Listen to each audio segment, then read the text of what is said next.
یہ کہتی ہیں کہ ایک بچی ہے، انہوں نے اس کو لیا ہے اور اس کی بیمہ پالیسی بنوا لی ہے، کیا یہ صحیح ہے؟ دیکھیں یہ بیمہ پالیسی وغیرہ اس میں جو ٹرمز اینڈ کنڈیشنز وغیرہ ہوتی ہیں یہ صحیح نہیں ہیں، اس میں جوئے کا عنصر بھی ہوتا ہے، بعض اوقات سود کے مفہوم بھی اس میں آ جاتا ہے، اس لیے آپ اپنے قریبی کسی اچھے مستند مفتی صاحب کو وہ چیزیں چیک کروائیں، وہ یس کہیں تو پھر اس کو اختیار کریں، ورنہ اس کو ختم کروا دیں، یہی بہتر ہے۔ بہن نے فرمایا کہ اگر کوئی بہن ناپاکی کی حالت میں ہو، ان کے مخصوص ایام ہیں، تو کیا وہ جو وظیفے پڑھتی ہیں جو سورتوں پر مشتمل ہیں، جیسے علم شریف پڑھ لیا، رات کو قل وغیرہ پڑھتی ہیں وہ، تو کیا اس کو وہ جاری رکھ سکتی ہیں یا نہیں رکھ سکتی ہیں؟ دیکھیں اس میں اصول یہ ہوتا ہے کہ جب بہن ناپاکی کی حالت میں ہو تو قرآن کو قرآن کی نیت سے پڑھنا منع ہے،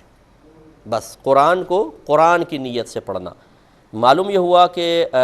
غیر قرآن آپ پڑھ سکتی ہیں، تمام اذکار الہیہ، سبحان اللہ، الحمدللہ، لا الہ الا اللہ، درود شریف وغیرہ اس حالت میں بھی آپ پڑھ سکتی ہیں، بہتر ہے کہ کلی کر کے پڑھیں، بلا کراہت جائز ہے۔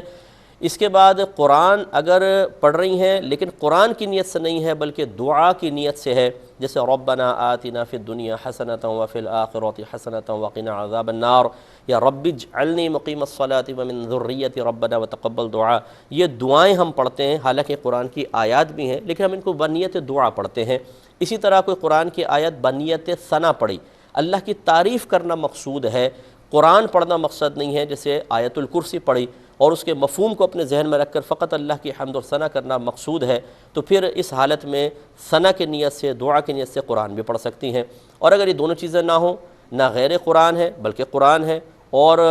دعا کی نیت سے نہیں بلکہ خاص قرآن کی نیت سے، جیسے الحم شریف آپ فرما رہی ہیں، یہ چاروں قل ہیں، یہ ان میں لفظ قل ہی سے یہ قرآن ہونا متعین ہو جاتا ہے، وہ ایسی حالت میں پڑھنا یاد رکھیں سخت گناہ ہے۔ نبی کریم صلی اللہ علیہ وسلم نے منع فرمایا، اگر کسی بہن نے حالت ان ایام میں قرآن کو قرآن کی نیت سے پڑھا تھا تو اللہ کی بارگاہ میں توبہ کریں۔ اسی طرح آپ قرآن کو چھو نہیں سکتی ہیں بالکل، ہاں دلی دل میں، زبان سے ادائیگی کے بغیر دلی دل میں اگر کوئی صورتوں کو پڑھ رہی ہوں تو بالکل پڑھ سکتی ہیں، اس حالت میں بھی ان کے لیے شرعاً جائز ہے۔ ایک انہوں نے کہا کہ پرائز بانڈ کا انعام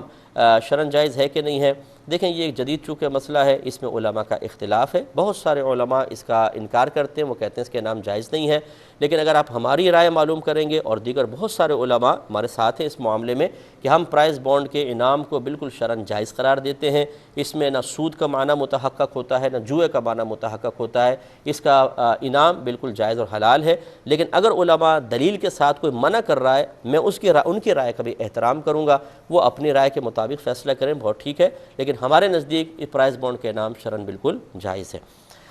ای میل ایڈریس چل رہا ہوگا، جو بھائی بہن ہمیں میل کرنا چاہیں اس ایڈریس پر میل کر سکتے ہیں، اگر چاہیں تو muftiakmal.net پر آسک امام کے آپشن میں جا کر بھی میل بھیج سکتے ہیں، یا میرا جو پرسنل ای میل ایڈریس ہے مفتی اکمل QTV2 والا، اس پر بھی آپ بھیج سکتے ہیں۔ اب اپنے میزبان کو، ہماری QTV کی پوری ٹیم کو اجازت مرحمت فرمائیں، آپ ہمارے لیے دعا کیجئے، اور میں ان حاسدین کے لیے خاص طور پہ دعا کرتا ہوں کہ جو بیچارے مبتلا یا حسد ہو کر ہر وقت شرارتوں پر آمادہ رہتے ہیں، آپ بھی ان کے لیے خاص دعا کیجئے کہ اللہ تعالیٰ ان کو جلنے کوڑنے اور تقسیم الہی پر ناراض ہونے سے بچنے کی توفیق عطا فرمائے، آمین۔ وآخر دعوانا ان الحمدللہ رب العالمین۔